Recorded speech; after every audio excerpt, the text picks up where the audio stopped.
All right, good morning and welcome to the folks that are listening online at a later time. I'm Faber Jabulani. I'm the lead racial equity capacity catalyst and interim executive director of Ford Ferguson. And if you are listening to this session, you are listening to learn about our racial equity roundtables. All right. So what we'll talk about in this session, we will go over just a little bit about Ford Ferguson as an organization, although I suspect if you're watching this, you may be a little bit familiar with us. If not, we'll talk a little bit about our purpose and why. We'll talk explicitly about the history of the Racial Equity Roundtable, where it came from, how we got here, and we'll also talk about what participants typically experience in the Racial Equity Roundtable. And then at the end, for the folks who are in the session with us, we'll do a Q&A. And if we have time with the folks that are on the call with us, we'll do a short visioning exercise. Did I cover everything, Sarah? That sounds great. Thank you, Faber. Cool. Well, I already kind of introduced myself a little bit, but as I mentioned earlier, I'm Fabra. My pronouns are she and her. I'm the lead racial equity capacity catalyst and also the interim executive director this year. I have the honor and privilege of leading our racial equity capacity strategy. And within that come all of our workshops, offering trainings, capacity assessments, as well as support of our collaborative community-based community participatory processes in the Racial Equity Fund and equity indicators. So many different things in regards to our racial equity practice and racial equity strategy. I'm from St. Louis, born and raised, proud to be here and proud to still contribute to the progress of the St. Louis region. So I'll pass it to Sarah, who can bring herself into the space too. Thank you, Faber. My name is Sarah Murphy. I'm the Racial Equity Support Catalyst. So that means that I work with the Racial Equity Capacity Building team to do facilitations, curriculum development, and the Racial Equity Capacity Assessments with individual organizations. When I'm not with Ford through Ferguson, I work at Washington University in the Academy for Diversity, Equity, and Inclusion.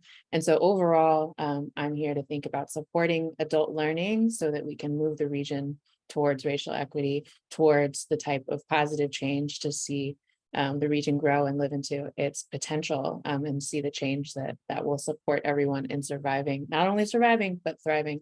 And so the Racial Equity Roundtable is one of my favorite offerings. I love the cohort model, the type of learning that we get to do together over time and thinking about operationalizing that learning into lasting change over time. I'm also from St. Louis, born and raised. I left for a while and then am back, and I'm applying everything I learned elsewhere to do systems change here. And we have Russell Beckham here on the screen. Want to give him a shout out. He is our Senior Racial Equity Fellow and serves different capacities in the organization as well, but he's been really crucial in the development of this program. And so just want to shout him out and give respect to him and lineage of the development of this program, as well as the other people we'll talk about along the way. Awesome. Thank you, Sarah. So our why, what has brought us here? What has brought us to the Racial Equity Roundtable cohort experiences?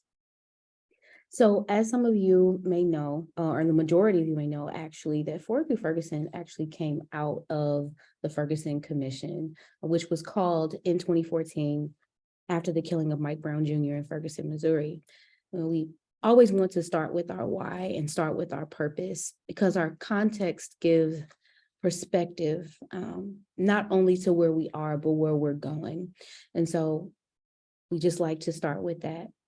So the folks remember Mike Brown Jr., remember the voices of the people, and knowing that unrest is the language of the unheard. And so I just want to put this here so that folks see this. And we're coming up on 10 years since then. Actually, this is the 9th year since all of that happened in Ferguson, and our organization has been working on these issues since then. You can go to the next slide. So the Ferguson Commission, just a quick orientation to the Ferguson Commission. I promise we're going somewhere with this, but essentially we share this to share that over the hundreds of hours, thousands of hours actually, of time with the community, we heard clearly that racial inequity was the root cause issue behind the unrest. And so since racial inequity was the root cause issue, in complex solutions, we understand that racial equity and strategy for racial equity has to be a large part of the solution. And so how do we strive towards racial equity? I think we should think about where we are and where we see the inequities in our society, particularly in the St. Louis region, which our organization is tasked with serving and leading and guiding explicitly as an intermediary. So we still see disparities in median household wealth. We see them in home ownership rates and incarceration rates. We see them in educational disparities. We see them in educational attainment. And so we share just some of these quick statistics that I suspect that many of the people who are listening are familiar with. However, we would also be remiss if we did not explicitly state that racial inequity harms our entire society. It harms our entire region.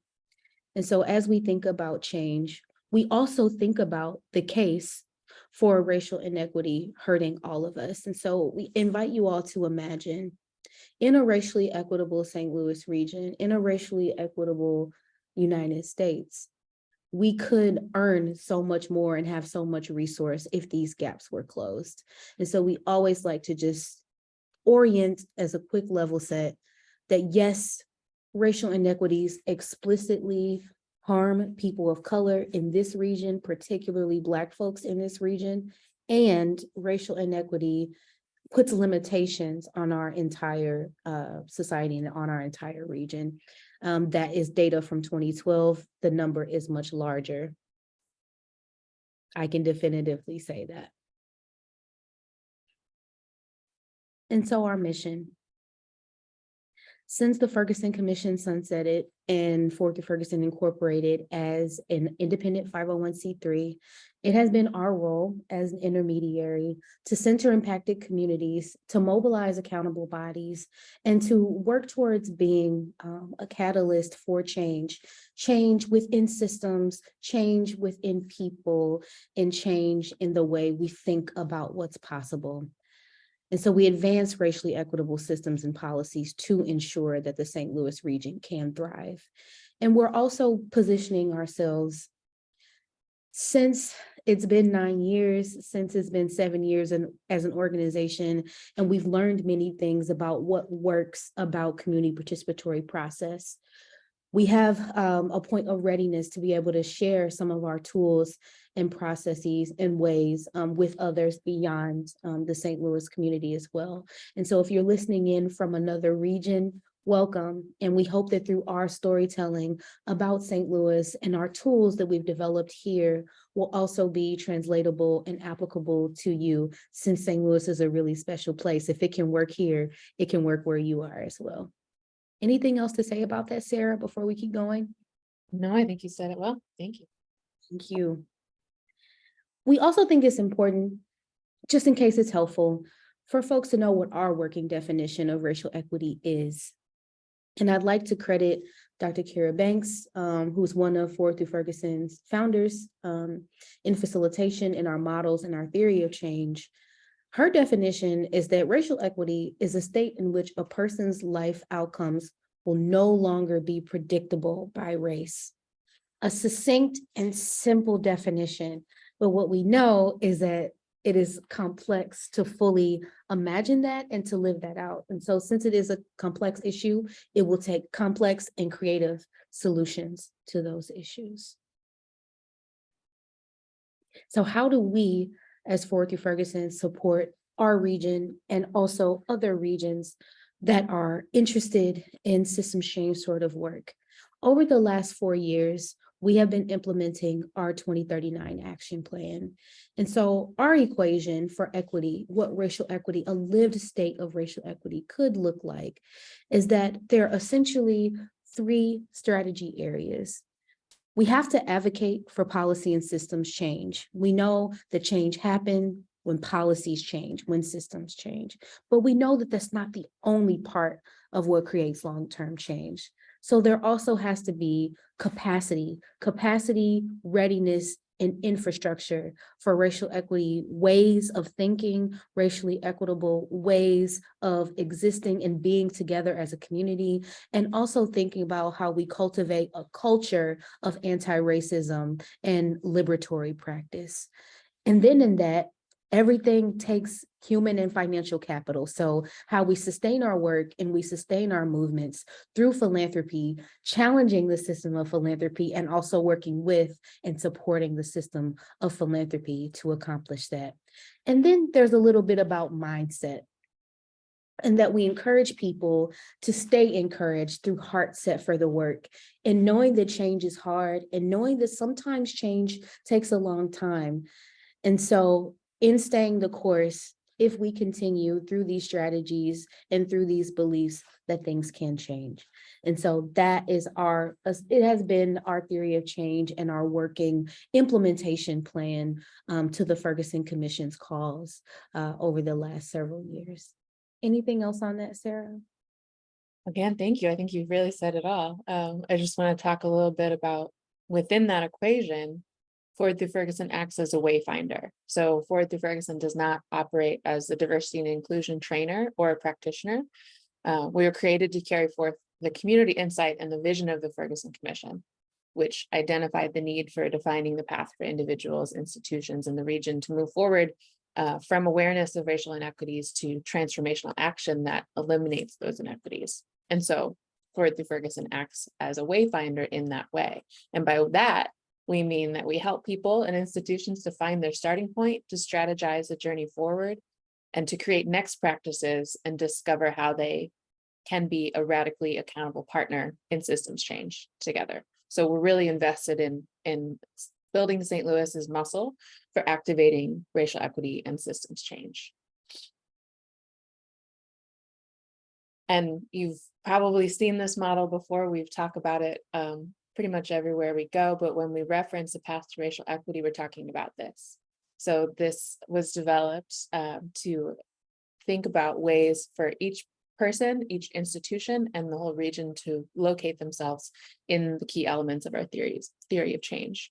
So that as members of the St. Louis region, we're on a path to racial equity. We can step on the path to racial equity intentionally, and that it requires focus on the individual level, the institutional level, and the regional level.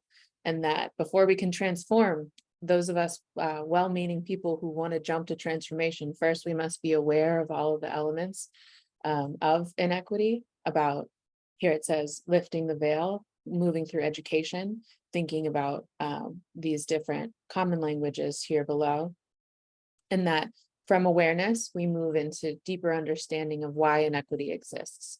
That this is where it gets really uncomfortable, digging into learning and exploration, considerations of history, of institutional racism, of the ways that our different identities compound and we all experience these inequities differently, and the way that we've internalized these elements to be actors and agents of inequity.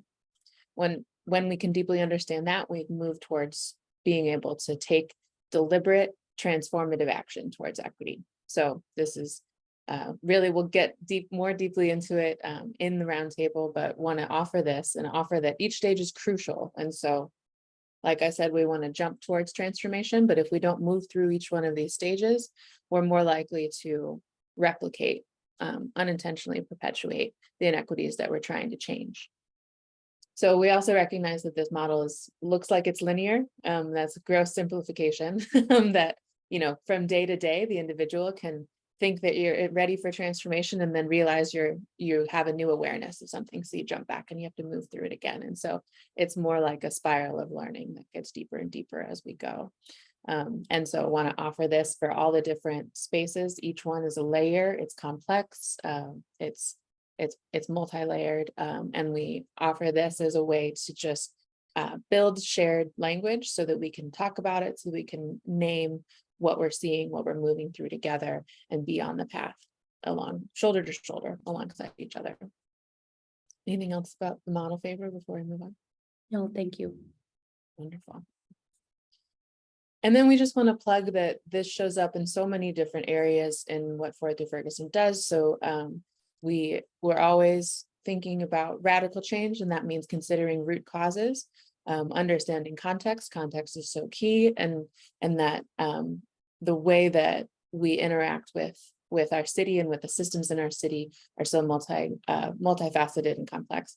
And so we offer these QR codes on the screen. Please check out these tools and the different elements of how FTF interfaces with community and works to live into the calls to action from the Ferguson Commission report.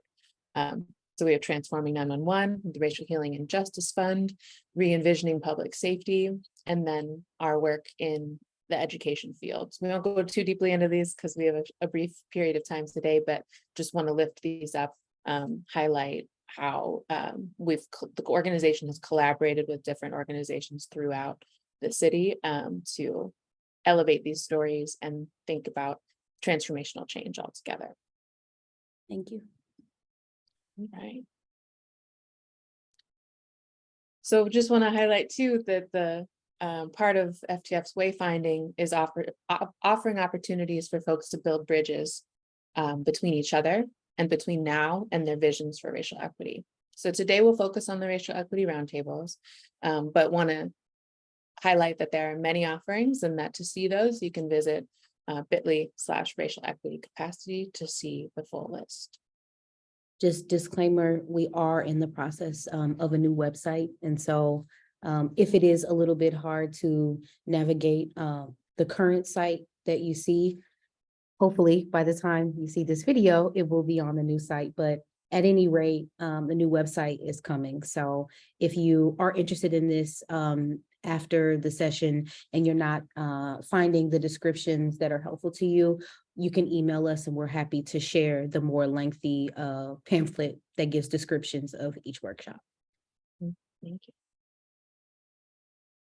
All right, so about the roundtable specifically, want to offer this. I'll read this testimonial from a roundtable participant, and then we have a short video that has some people sharing their own words about the way that this program's impacted them.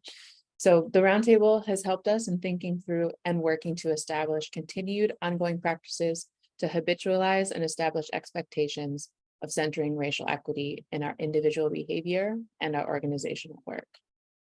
So great to hear that, thinking about ongoing practices and expectations, how we translate individual behavior into policies in your organization so that that behavior is incentivized beyond any one group or any one leader.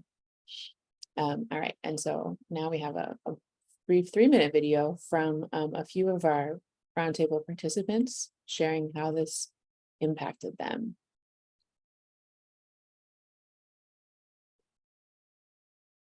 Roundtable has really helped me learn to trust my inner voice and think about me and where I fit and where I can be the most effective in doing this work. Watching what other people have done and hearing what other people have done energized me to take action in my own life, personally and as an organization. I was challenged by, the possibility and the awareness that my organization has done some harm to people. The Racial Equity Roundtable challenged me to better understand power dynamics, which sometimes I don't understand or agree with, but has made me more comfortable with challenging leadership and those who sit at the decision-making table. You know, when you start exercising and you've just gotten done with a really intense workout and you feel both kind of tired, but also really motivated to do it again, that's how I think I feel when I leave my roundtable sessions. Because of the Racial Equity Roundtable, I commit to working to grow in personal habits of reflection and action, as well as to work with our whole team to planfully create organizational habits of reflection and action. Because of the Racial Equity Roundtable, I commit to staying aware and knowledgeable about the inequities that are taking place in our region. I continue to challenge the status quo and embracing the uncomfortableness that may come along with that. And I also commit to remaining accountable to the work. Because of the Racial Equity Roundtable, I feel like I'm committed to allowing that space. I'm committed to being okay with being uncomfortable and allowing that space, but also being able to shed my own perspective and to see things from another point of view. Because of the roundtable, I do commit to more intentional awareness, building with our staff, with our board, and then I commit to action steps to dismantle white supremacy values that are within our organization that are negatively harming people of color and communities of color. So I commit to doing this work. I mean that from the bottom of my heart. I want people of color to not only survive, but to thrive, have access to the resources that we so deserve, just like everyone else. Thank you, Forward Through Ferguson, so much for the Racial Equity Roundtable.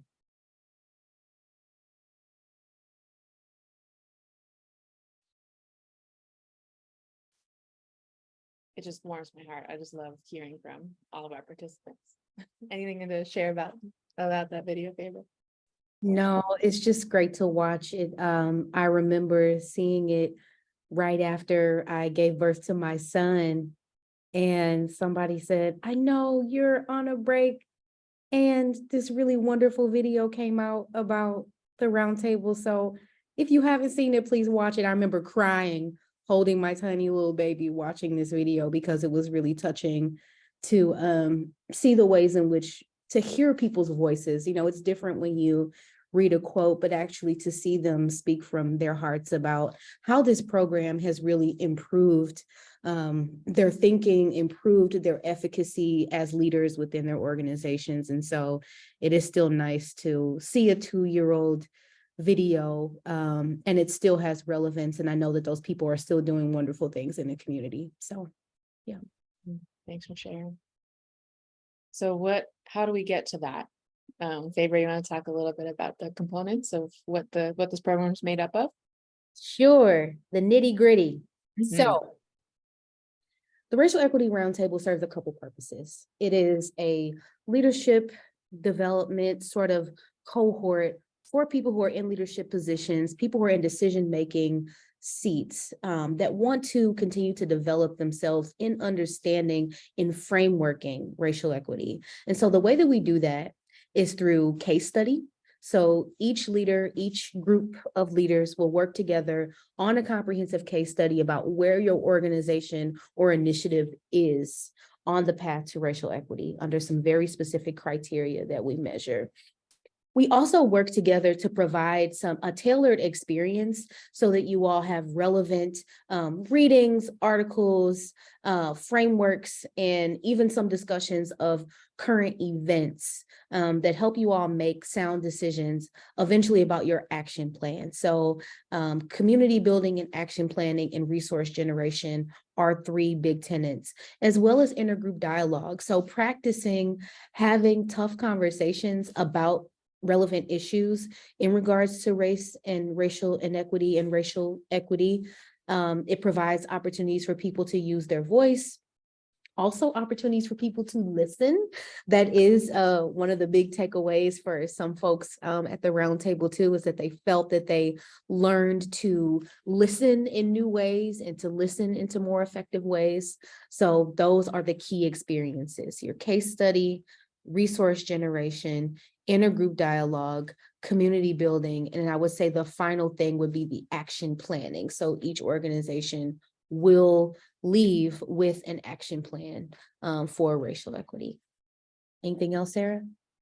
Just sharing this second testimonial in text about that action plan, saying that the roundtable has given us the chance to further operationalize our commitments. So the content that was shared throughout has been thought-provoking and super applicable. Not we're not just going to have philosophical discussions for the sake of philosophical discussions. It's all going to build to a point where you feel empowered to be able to operationalize, make that action plan, and put those plans into action.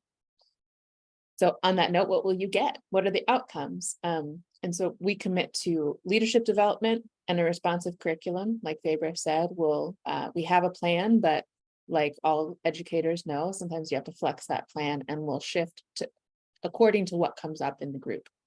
The community of practice and problem solving together is crucial. We can't do these things in a vacuum. You can't do these things alone, and we can't do these things with only a single organization. If we're talking about racial equity and systems change, we need regional connections. We need building bridges across the silos and really unlearning the territorialism that is incentivized by our current ecosystem and the deeply entrenched ecosystem. So that community of practice is huge. Hopefully you get some friends, but that's a plus, that's icing on the cake. But we'll pair you up organizations to do accountability buddies between sessions so that you can really grapple with what's going on, what it means for you, and how to do some problem solving as those things come up. We also really believe in data-driven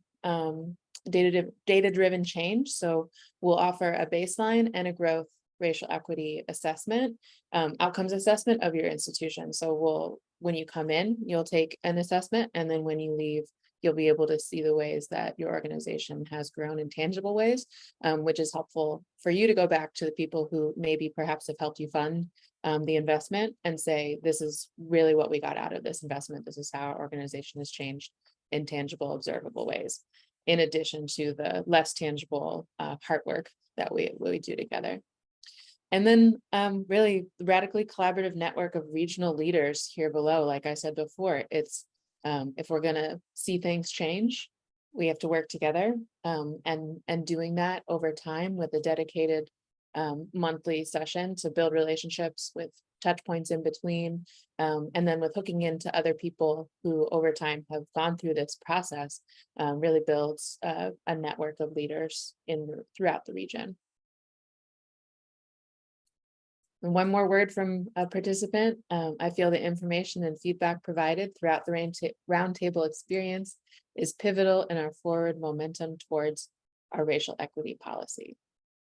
How to put all this experience into policies that will outlast and endure beyond any one leadership cohort, beyond any one crew. That's really where the rubber meets the road, and how we'll institutionalize these things. All right. Fabra, you want to share how to apply? How to apply.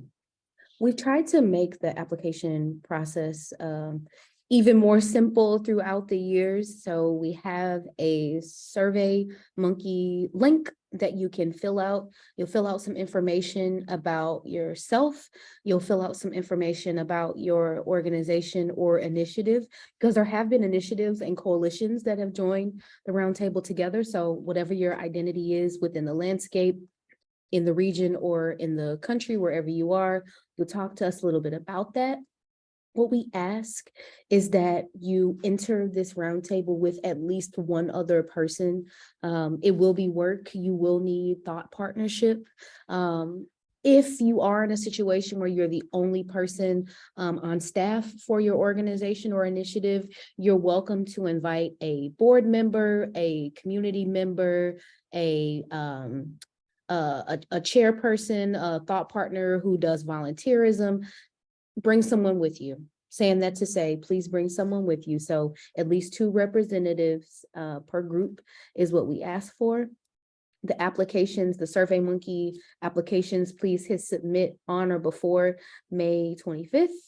And then if you are anticipating a couple organizations or groups that are kind of in similar business or similar work, if you can indicate that in your application, we do our best to group organization accountability buddies just kind of based on their identity. So if there's a couple groups that are working on some similar processes or similar projects, please name them. And if they've also applied, we'll match you with them as accountability buddies. That's our commitment to the group. Anything else on how to apply, Sarah? I know we also have the companion handbook listed on all of our links alongside the SurveyMonkey link. So if you wanted to see essentially the same information that we're presenting to you, it's also listed on our Racial Equity Roundtable companion application. So it talks about the outcomes of the program, the history of the program, what people will experience, what's important to us, how we evaluate the program. And then it just says the same thing, please hit the link by the 25th.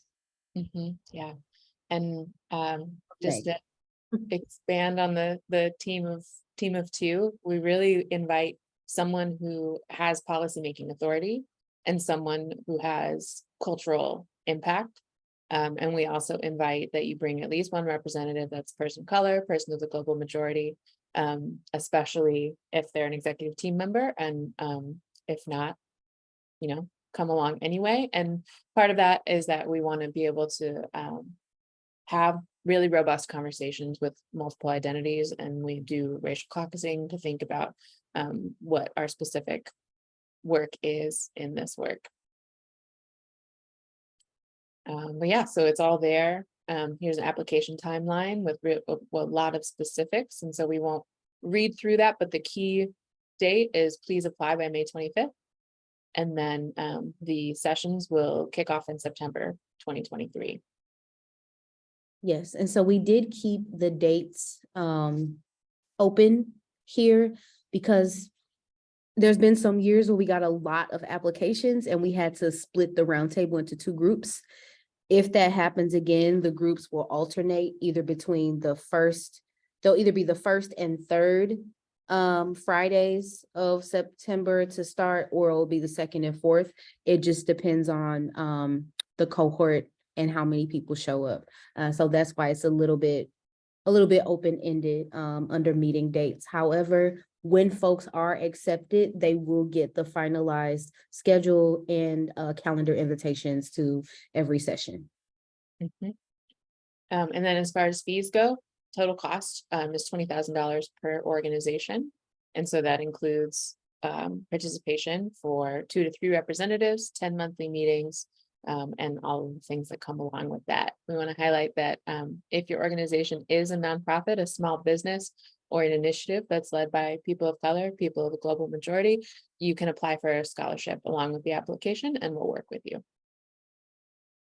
All right, anything else? The rest you can read, so we won't read it to you, but in order just to try to ease user experience, we made this into a SurveyMonkey. So you'll input all your information here, do brief responses, and then we'll get all that on the back end. So that saves you the need to fill anything out, PDF anything, all of that. So just collect the information and input it into the SurveyMonkey link. All right. Cool. This is just reiterating. We want to go to that link, share with your partners, encourage them to join you, invest in DEI and racial equity capacity, whatever your starting point. So again, we are not the only resource. We want to encourage you to please engage in multiple ways, multiple lanes. And this is one way to think about really operationalizing in your organizational policies, in addition to other learning opportunities in the region that we would love to work with you to find that what works for you. Absolutely. And if the roundtable itself isn't exactly a fit for you, we have many practitioners in our network that we may be able to refer you to that may be a fit for you. So if you're at all interested in this experience, please apply, please reach out. We're happy to stay in a dialogue with you about the opportunities. The Ferguson Commission spoke about a culture of trying, meaning that we are asking folks to envision and agree to and act upon a culture shift away from business as usual, that complex issues require, as I said, creativity and complex solutions. So equity will require transformation. Equity will require us staying at the table, staying even when it's hard, and believing in each other even when it seems hard. So we always like to wrap up with, or even begin with, this quote about the culture of trying. And so we invite you all to be in a culture of trying with us, whether you decide to say yes to the roundtable or any of our other racial equity capacity experiences. We continue to invite you to come back and continue to learn, be in the space, and to do the grappling and the hard work together. Anything else, Sarah, before we say bye to the recording people and open for Q&A? Just deep gratitude for all of you who are showing up curious, showing up willing to learn and unlearn and try new things, because we have to figure out and try what might work here, because we won't know unless we do. So thank you all, and we hope to see you in some capacity. Please join us at the roundtable or in anything else that the Ferguson does in the community. Okay, thank you.